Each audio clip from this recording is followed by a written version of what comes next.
আপনারা জানেন যে ইলেকশন কমিশন দায়িত্ব গ্রহণের পর থেকেই আমাদের প্রবাসী বাংলাদেশীদের ভোট ব্যবস্থাপনা নিয়ে কাজ করছে। বর্তমানে প্রবাসী বাংলাদেশীদের ভোট দেওয়ার একটা মাত্র পদ্ধতি আছে, যেটি পোস্টাল ব্যালট, এবং ইতোপূর্বে আমরা বলেছি যে এই ব্যবস্থাটি কার্যকরী নয়, যে কারণে একটি ভোটও এই পদ্ধতিতে কাস্ট করা হয় না।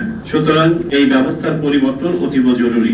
আমাদের মাননীয় প্রধান উপদেষ্টা তার 16 ডিসেম্বরের বক্তব্যে এবং পরবর্তীতে প্রবাসী বাংলাদেশীদেরকে প্রথমবারের মতন ভোটের মধ্যে সম্পৃক্ত করার অভিপ্রায় ব্যক্ত করেছেন এবং বলেছেন যে এই জন্য আমাদেরকে একটি কার্যকরী পদ্ধতি উদ্ভাবন করতে হবে। নির্বাচন কমিশনও এই প্রত্যাশাটাকে ধারণ করে প্রথমবারের মতো প্রবাসী বাংলাদেশীদের ভোটের আওতায় আনার জন্য বিভিন্ন পদ্ধতি নিয়ে গবেষণা করেছে। প্রথমত কমিটি পর্যায়ে, পরবর্তীতে কমিশনে এটা উপস্থাপন হয়েছে। পৃথিবীর বিভিন্ন দেশে যেসব প্রচলিত পদ্ধতি আছে, আমরা অন্ততপক্ষে 115টি দেশে প্রচলিত পদ্ধতি, যারা গণতান্ত্রিক দেশ, 178টি গণতান্ত্রিক দেশ নিয়ে আমরা স্টাডি করে দেখেছি। 115টি দেশ তাদের প্রবাসী নাগরিকদের জন্য কোনো না কোনো পদ্ধতিতে ভোট দেওয়ার ব্যবস্থা রেখেছে। আমরা এই পদ্ধতিগুলো শর্টলিস্ট করতে গিয়ে দেখেছি সবচেয়ে প্রেফার্ড পদ্ধতি, সবচেয়ে অনুসৃত পদ্ধতি হচ্ছে ব্যক্তিগতভাবে কোন একটা কনসুলেটে হাজির হয়ে ভোট দেয়া। তারপরে আছে পোস্টাল ব্যালট। এছাড়াও অন্যান্য 2-3টি পদ্ধতি আছে, তার মধ্যে অন্যতম হচ্ছে অনলাইন ভোটিং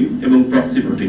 বাংলাদেশের যে প্রবাসীরা আছেন তাদের বিস্তৃতি এবং অবস্থান জনিত কারণে এই বাস্তবতায় এমবাসিতে বা কনসুলেটে হাজির হয়ে ভোট দেওয়ার সম্ভাবনাটা আমাদের জন্য সীমিত, যে কারণে আমরা কমিশন 3টি পদ্ধতিকে প্রাথমিকভাবে শর্টলিস্ট করেছি। এই 3টি পদ্ধতি হচ্ছে পোস্টাল ব্যালট, যেটি আমাদের অ্যাভেলেবল সময়ের মধ্যে সম্পন্ন করা সম্ভব, 2 অনলাইন ভোটিং, 3 প্রক্সি ভোটিং। যেহেতু এই 3টি পদ্ধতির 3টিরই কিছু কিছু সীমাবদ্ধতা আছে, আবার 3টিরই কিছু কিছু স্ট্রেংথ আছে। কমিশনে প্রেজেন্ট করার পরে কমিশনের সিদ্ধান্ত অনুযায়ী আমরা যারা বিশেষজ্ঞ আছেন, নির্বাচন বিশেষজ্ঞ, টেকনোলজি বিশেষজ্ঞ, আইন বিশেষজ্ঞ, নির্বাচন ব্যবস্থাপনা বিশেষজ্ঞ, এদের সমন্বয়ে ওয়ার্কশপ করার সিদ্ধান্ত নেই। গতকালকে সেই ওয়ার্কশপটি, গত 8ই এপ্রিল এই ওয়ার্কশপটি অনুষ্ঠিত হয়েছে। আপনারা সেখানে ছিলেন। ডে লং ওয়ার্কশপ ছিল, এক্সটেন্ডেড আওয়ার পর্যন্ত হয়েছে, যেখানে 10টি টিম তাদের উপস্থাপনা প্রেজেন্ট করেছে।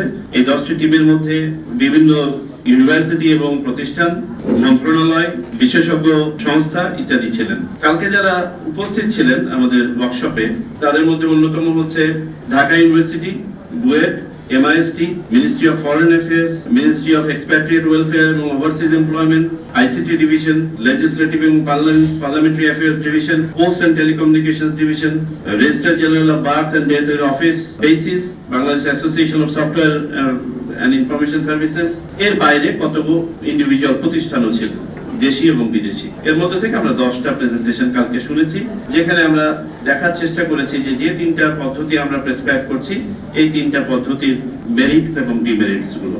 ওয়ার্কশপ থেকে কতগুলো জিনিস উঠে এসেছে। প্রথমত, আমরা যে পদ্ধতি অনুসরণ করি না কেন, বাংলাদেশের প্রবাসীদের বিস্তৃতি, ধরন, ডিজিটাল লিটারেসি, মিশন অফিসের বিস্তৃতি এবং সক্ষমতা, লজিস্টিক রিকোয়ারমেন্ট এবং সময় বিবেচনা সাপেক্ষেই আমাদেরকে করতে হবে।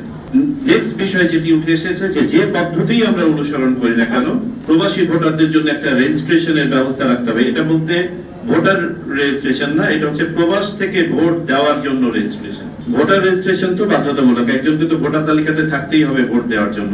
এটা হচ্ছে প্রবাস থেকে ভোট দেওয়ার জন্য, যেটাকে OCV বলা হয়, আউট অফ কান্ট্রি ভোটিং, সেটার জন্য একটা রেজিস্ট্রেশন। নেক্সট বিষয় যেটি উঠে এসেছে যে বাংলাদেশের জন্য সম্ভবত কোনো একটি পদ্ধতি অবলম্বন করলে হবে না, আমাদের পদ্ধতি হতে হবে একটা মিক্সড পদ্ধতি। কারণ এক দেশের জন্য হয়তো একটা পদ্ধতি অবলম্বন করা সম্ভব হবে, আবার যে দেশে ডেমোক্রেসি নাই, যেখানে মানুষ লাইন দিয়ে ভোট দিতে পারবে না, সেখানে হয়তো আমাদেরকে একটা ভিন্ন পদ্ধতি অবলম্বন করতে হতে পারে।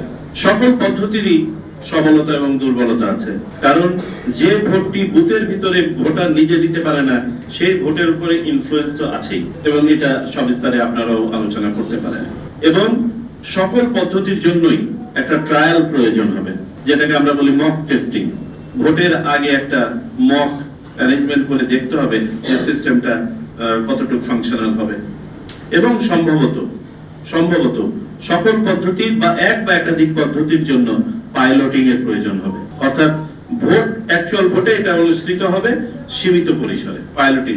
এই পাইলটিংটা অনেক দেশ করছে, বিশেষ করে অনলাইন ভোট নিয়ে যারা কাজ করছে অনলাইন ভোট এখনো পর্যন্ত পৃথিবীতে জনপ্রিয় হয়ে উঠতে পারে নাই, কারণ এর অনেক সীমাবদ্ধতা আছে।